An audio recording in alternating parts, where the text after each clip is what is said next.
Hello, it's Doug, the 2-Minute Gardener. Time to talk about hot tubs and spas for your backyard.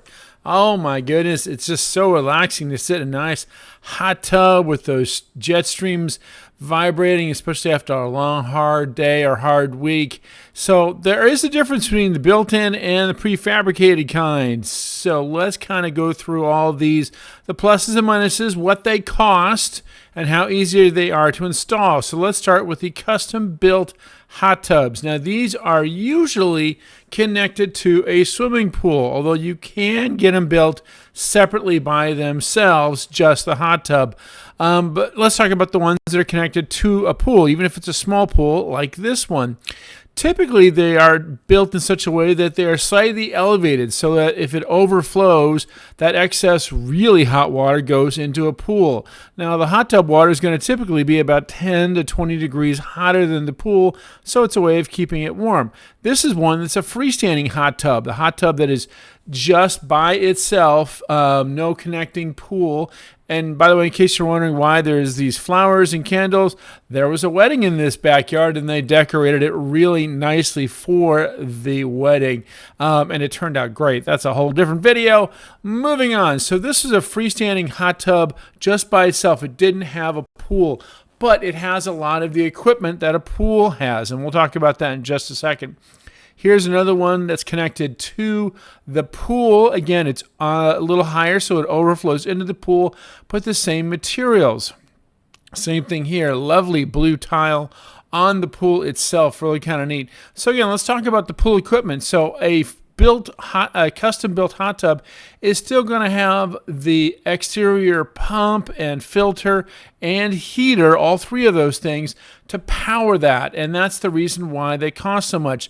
They start at about $20,000 and can go up to about $40,000 just for the hot tub. And that's why they tend to be really, really pricey. And you don't see a lot of them separate from a pool. But then if you do a pool, the whole thing, the pool is going to start at about $100,000 with that hot tub next to it. Here's another one that was kind of nice. It was built right on top of a little sloping area, so we built a deck around it so that the hot tub would then really flow down into the pool. It was a really cool waterfall effect that was really kind of nice. Another one here was built part of an infinity pool. Now here we put it kind of closer to the edge so that when you're sitting in that hot tub, you can really enjoy that view. Again, you're a little higher up than the pool itself. And then this one was an older one that was built, probably 30 years ago. We just changed out the pool deck. And again, it's just a little bit higher, so it overflows into the pool. This one's another one that we retrofitted all the materials and really overhauled the pool itself, replastered it, did a nice PebbleTech finish. And again, this one is kind of fun because it overflows into the pool. As part of the retrofit, the lighting was changed. And one of the nice things about these custom builds, you can do this. This kind of cool LED lighting is really kind of nice. All right, now let's talk about prefabricated hot tubs, also known as jacuzzis, although not all of them are jacuzzis. Here's an example one. This is actually Kalal, which is a competitor of jacuzzi, but it's all basically the same concept. They are preformed plastic shells with a lot of jets all over them. The advantage of these, in addition to being half the cost of a built-in, is you get a lot more design flexibility. I've been designing backyards and front yards for 20 years, and it really kind of is nice that you can integrate them into an overall bigger picture design with a lot more flexibility. So let's talk about how these things are installed. Here's one getting offloaded. Just two guys. They got it off the truck all by themselves, put it on a dolly, wheel it to the backyard, and get it there. Now, part of where it gets put in, it obviously has to have the electrical run to that area. And we'll talk about electrical in just a second. Once the jacuzzi's in and flattened and leveled, then they bust open the side panel, the utility panel, and start connecting all that electrical. Now, these jacuzzis are self-contained. They have their own heater and everything in it. So they really just need the electrical to power the heater, to power the pumps. Here's the panel for this particular one. You can see it's a 240 volt one, and that actually has two pumps that use a total of 40 amps. So typically when you do these hot tubs, they need their own dedicated spot on the breaker panel, and you may have to upgrade your breaker panel to accommodate those electrical needs. And it's important, if you're going to do a jacuzzi like this or a hot tub, that you understand that you're going to have those additional electrical needs that have to be accounted for in powering these. And now this one's all set up and the water is flowing, and it's just so wonderful. We're going to look at some different design possibilities with jacuzzis in backyards in just a second, but I wanted to kind of take a moment to show you how it was all put together, and then kind of enjoy this wonderful bubbling water motion.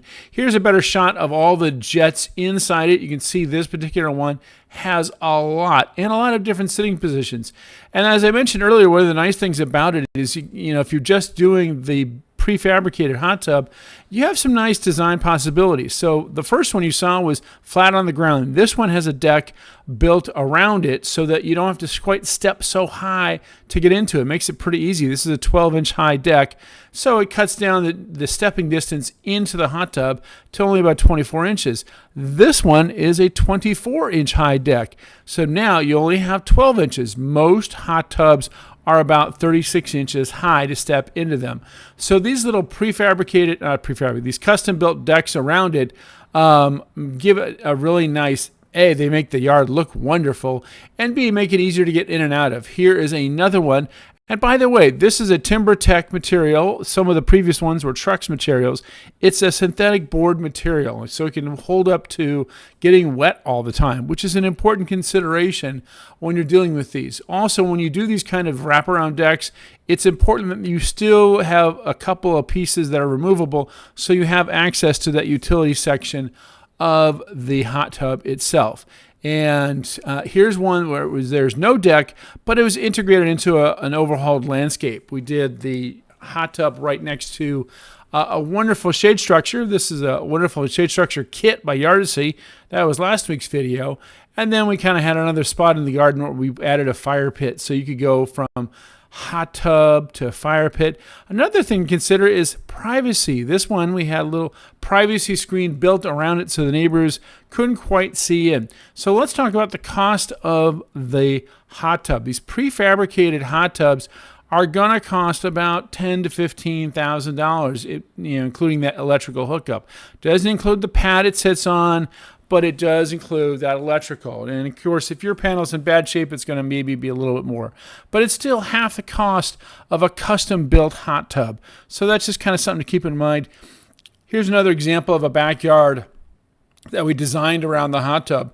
We actually terraced this backyard. You saw this one in last week's video.